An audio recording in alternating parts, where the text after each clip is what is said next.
Hola amigos, bienvenidos a nuestro canal. Como ya sabemos, el mundo está experimentando cambios, pero hay algunos datos que algunos seres humanos desconocen, y hoy se lo presentaremos en Documental History 09. Puerto Rico. El terremoto y el tsunami que arrasaron la isla hace 100 años, y por qué hay riesgo de que se repitan en el Caribe. El 11 de octubre de 2020 se cumplen 101 años del terremoto de San Fermín, el más mortífero en la historia de Puerto Rico.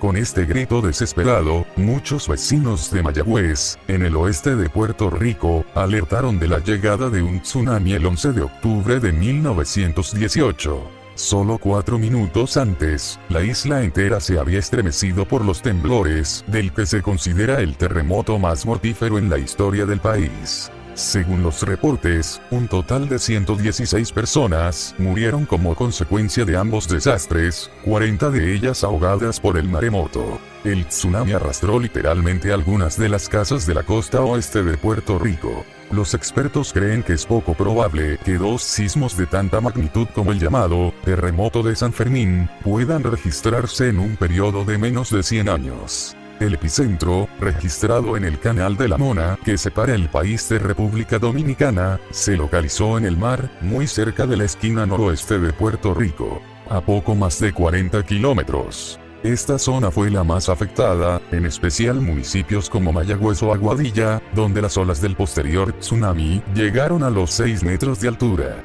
Ada Monzón, la primera meteoróloga profesional en la televisión de Puerto Rico, aún recuerda las historias que su abuela de Mayagüez, que por aquel entonces tenía 19 años, le contaba sobre la tragedia. Cuando la tierra comenzó a temblar, todo el mundo empezó a correr y la gente gritaba en la calle que el mar se había retirado y que venía el maremoto, le dice a BBC. Eran las 10:14 de la mañana cuando el sismo, con una magnitud aproximada de 7,3 en la escala Richter, comenzó a hacerse sentir, sin previo aviso. Cuando la tierra comenzó a temblar, todo el mundo empezó a correr y la gente gritaba en la calle que el mar se había retirado y que venía el maremoto, le dice a BBC. Tras los derrumbes por el terremoto, en Aguadilla se construyeron escuelas improvisadas en tiendas de campaña. Su abuela hablaba del ruido que hacía la tierra, que era como un crujir. Muchas personas aseguraron haber visto ondulaciones del suelo, como si el terreno hiciera olas del mar, como señal de la propagación de las ondas sísmicas. Tras el terremoto no había energía, así que la gente cocinaba en calderos sobre leña y fuego. Y mi abuela siempre decía que alguien tenía que sujetarlos, porque había tanta réplica que los calderos se caían al suelo, recuerda la también fundadora del Museo de Ciencias de Puerto Rico. Van a ocurrir más terremotos en el futuro, no hay duda.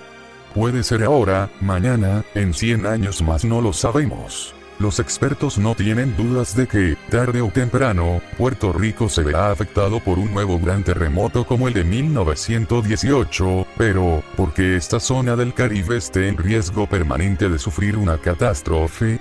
El motivo es la cercanía de la trinchera de Puerto Rico, una gran hendidura provocada por la colisión hace millones de años de 2 placas tectónicas y en cuyo límite, el punto más susceptible de registrar sismos, se encuentra a la isla. En la parte noreste del Caribe, tenemos la convergencia entre la placa de Norteamérica y la del Caribe, en la que la primera está haciendo subducción y hundiéndose constantemente por debajo de la segunda. Este desplazamiento se produce a una velocidad de 2 centímetros por año. Se trata de un proceso lento si se compara, según el experto, con el desplazamiento de 5 centímetros anuales de la falla de San Andrés en California, lo que provoca mayor número de eventos sísmicos. Pero el desplazamiento de la placa del Caribe en dirección a Europa no para. A veces se atasca y a veces se libera. Si se atasca durante mucho tiempo, entonces puede generar eventos grandes. Si no, va moviéndose poco a poco. Otros países de la zona son igualmente afectados por la cercanía de esta placa tectónica del Caribe. Es el caso de Haití. Esta particularidad de su ubicación geográfica es, pese a los avances en los sistemas tecnológicos, lo que provoca que un gran futuro sismo como el de hace un siglo sea imposible de predecir en Puerto Rico. La preparación ante emergencias es clave en Puerto Rico, en cuyas calles es habitual ver señales que indican cuál es la ruta de evacuación en caso de tsunami.